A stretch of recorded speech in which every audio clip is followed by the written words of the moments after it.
Alright, hello everyone, it's silverkyle, and today I'm going to be reviewing The Hobbit by J.R.R. Tolkien, which I just finished reading for only the second time in my life. The first time that I read this, I was 13 years old, over 20 years ago, back in 1999. So before we dive into this review, I just want to kind of give a background of what kind of books I was reading before I read The Hobbit for the first time at 13, my history with Lord of the Rings, and then I'm going to try to do a comparison as best as I can to what I thought of the Hobbit 20 years ago versus what I thought of it during my second read through at 34 years old. So I'm 13, it's 1999, and at that point I had only just recently started reading, maybe like around 10 or 11 on my own. And I was reading Goosebumps and Animorphs, and I think Hardy Boys here and there. And the reason why I liked Hardy Boys was that was my introduction to my father reading books to me. Every once in a while, he would take out a Hardy Boys book, read a few chapters every night to my brother and I until he finished a book, and then we had gotten through quite a few Hardy Boys books that way. And I loved that. That I will always have fond memories of the Hardy Boys with my father reading that to my brother and I, and us getting so excited and be like, just one more chapter, because we were so gripped with those stories. And that's where my love for reading kind of started, without even reading myself, just hearing my father read out these Hardy Boys stories. And then I started reading Goosebumps, Animorphs, but I wanted something different. I was 13 and I wanted something different. So I was at my cottage one summer, and my grandmother, who I call grandma's, is an avid reader. Like, this lady would go to the local library and take out like 5 to 6 books every 3 weeks, and then return them, having read them all, and get another handful of books. And she would do that throughout her entire life, in the last at least 15 years of her life. I don't know how much she was reading prior to that, but definitely when she retired in her 70s and 80s, she was reading all the time. So I kind of always had this wanting to read, because in the cottage there's tons of books littered everywhere. It's kind of just like a wall of books in one area in our cottage, and my aunts were really big readers, so I was kind of just looking through some of the books that were there, and I happened upon the four paperback set of The Hobbit and the Lord of the Rings trilogy. And just seeing the cover art of that, and I wish that I had my actual copy of The Hobbit that I read back then, but it was just this open prairie, perhaps, and it might have been the Shire. It might have been, the Hobbit Hole, with some paths leading towards it, with some really nice trees and foliage, and I feel like the leaves were pink and white, and there was just something about that just really clicked in my mind and created this imagination, and I could see completely what this world looked like, and it just really drew me towards it. And back in 1999, there wasn't really a lot of fantasy that I was introduced to. Fantasy to me would have been like He-Man, Dragon's Heart, the movie that they had with Sean Connery and Dennis Quaid, and a little bit of Dungeons and Dragons that I had seen that my cousin had played. And I think that might have been the year afterwards, honestly, when I was 14, when I first got introduced to Dungeons and Dragons. So at the time, fantasy, there wasn't really a lot out there. Dragons, from other than the one movie, I didn't really know much about dragons. And then I saw that, and I decided to read The Hobbit, and I fell in love with it. That was, to me, a near perfect book. The introduction of the dwarves and Gandalf, a wizard. I thought that was just incredible, with orcs and trolls and goblins. Like, that was just so cool to me. The introduction of the elves, even though they weren't really any main characters from there. I just love that story, and the dragon, and how just everything to me. And then the battle at the end, I was just like, this is incredible. I love this, because I was really able to, just from that one picture that we had, and I do have, it's not exactly the same because it's not the same art style that I had seen from back then, but I do have my copy that I bought, or rather my parents probably bought for me, of the Fellowship of the Ring, and it was something similar to this. Not exactly, but I mean, from this one as well. I look at this cover, and I am able to, when I'm reading specific aspects of when they are in the woods, my mind goes right towards that. And it's the same thing when I was reading The Hobbit. So I was able to really create this incredible world in my mind just from these few pictures that I had seen. And it just blew up from there. And then after that, I was able to completely go into almost any world. And as soon as I start reading something, my mind starts, creating these images, and it's almost like a movie in my mind. That's what I love about reading, right? And this book definitely helped with that back then. After that, I was 14 years old and I decided to read The Lord of the Rings. That was quite a big undertaking for me at the time, while also reading Harry Potter for the first time. So I got through Fellowship of the Ring, I got through Two Towers, and in the middle of Return of the King, I just said, I can't do this anymore. The language just isn't as simple as it was for The Hobbit, because this is more of a children's book, whereas Lord of the Rings is more so for adults.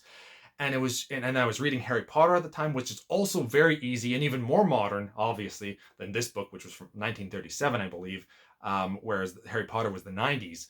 So Harry Potter was just so much easier. And then from then, when I finished that, or I'd caught up to the amount of books that were out at the time for Harry Potter, I moved on to Wheel of Time. I have no idea how I went from Lord of the Rings to Wheel of Time and being perfectly fine with the Wheel of Time and understanding. I guess I wouldn't say I understood everything that was going on in Wheel of the Time, but I was able to grasp those books, but not Lord of the Rings. And I've never to this day finished Return of the King. That's why I want to go back and read this. I want to read the whole trilogy. Take a look. I don't think I'm gonna look a little bit at the Reader's Companion that I have from this set, but I just want to finish finally Lord of the Rings. Potentially go after that and read the Silmarillion. But that's my experience with The Hobbit. And then once the movies were announced, like in 1999, I had no idea that the movies were being made. I think the year after that, I saw a trailer, and kind of what it was the first shot was kind of like a helicopter view of this mountain range and trees. And I was like, I wonder if this is Lord of the Rings. Just thought that in my mind, and then they said it was Lord of the Rings, and I was freaking out. That was just like, oh my God. Those movies to this day, The Fellowship of the Ring and The Two Towers, are some of my absolute favorite movies of all time. I think that they are near perfect, if not perfect. Return of the King, the movie, I didn't enjoy nearly as much as the first two. And the Hobbit movies, I do like the first two. Once again, they're not nearly on the same level as Fellowship and Two Towers, but I still enjoy them for what they are. I also really like, what's his name? Martin, what is his name? I don't even remember the actor's name, but the guy that plays Bilbo is by far the best Hobbit, other than maybe Sam, that we've seen, in my opinion. I just really liked his portrayal. I really felt that he nailed that part to a T. Obviously, Gandalf. That's the movies. Let's not get into the movies, but I just was very excited for the movies after reading The Hobbit. So now, 20 years later, we're in the present, and I'm reading The Hobbit again for the second time. And I think that my expectations were a little bit too high, because I love this, and I loved this more than Lord of the Rings back then because it was easier for me. But now I'm 34 and I've read numerous fantasy books. I've read numerous other books. I've seen tons of movies and TV shows and literature, played Dungeons and Dragons, all that kind of stuff. And it wasn't exactly how I remembered it. It's still a good introductory, I definitely think, to Lord of the Rings. And kind of like a primer for what Middle Earth would be. Because there's a lot of introductions in here. But they don't go really into crazy detail like they do with Lord of the Rings or Silmarillion or any of the other books down the line. You get introduced to Bilbo, you get introduced to Gandalf, Elrond, and some of the dwarves, some of the elves, what goblins are like, Gollum, the ring is there. Sauron is kind of mentioned, but not by name.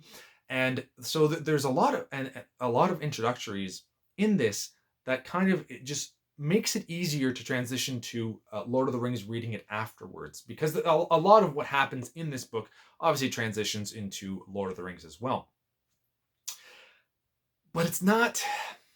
One of the things that Tolkien does is that he also is kind of reading parts of this story to you, because it was originally meant for his kids, that he was reading it to them, and then he eventually published it. But it was a kid's story. It does specifically also say international children's bestseller. And so I think it's more so to read to kids, or as a 13-year-old, like a teenager that hasn't read a lot of books at the time, you would enjoy it more. And as Tolkien would once in a while say, okay, and they succeeded in doing this, but and now I'm going to tell you how they did that.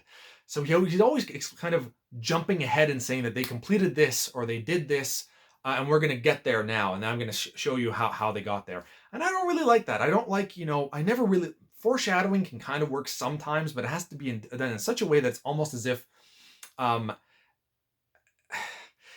has to almost be a twist, because I do not like foreshadowing where it's so clear clear as day of what's going to happen later on. I do not want that. I do not want any spoilers. I just want to go into a story and you can have some foreshadowing and then have a twist on that. Oh, that's my favorite, is when you think that something's going to happen because that they foreshadowed something and then it actually doesn't and there's a twist there. That's my kind of story. And this, even though I knew the story, I still don't like having those little moments here and there. Some people I might like that though, because it's almost as if Tolkien is reading the story to you. So I can get that as well. The story itself is okay, but Bilbo is really the only character that really has a character arc from beginning to end, and his arc is quite his transformation by the end of it is really well done. To being a hobbit that just wanted to live in his hole, never leave, and just have, bacon and eggs, which he's always thinking about, which I also really like hearing that constantly over and over again, and drinking tea.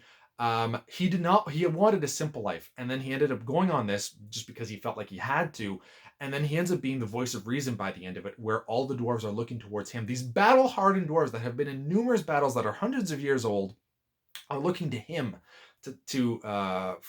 for where they should go for leadership. Like it's quite a nice character arc, but he's the only one. Thorin, who's the leader of the company, the main dwarf, barely has any lines in the book. He would be the one with the second, other than maybe Gandalf. And even then, Gandalf constantly leaves, which I kind of like that Gandalf constantly leaves, like he does in Lord of the Rings as well, because he's always busy doing something else, and that's really what his role should be. He's a supporting character, just such an interesting one that you kind of want there the entire time. Like I would just love to read books about his specific tales, and you just always see what he's up to. I think that would be really fun. Maybe it wouldn't work though, because maybe he's better as a supporting character.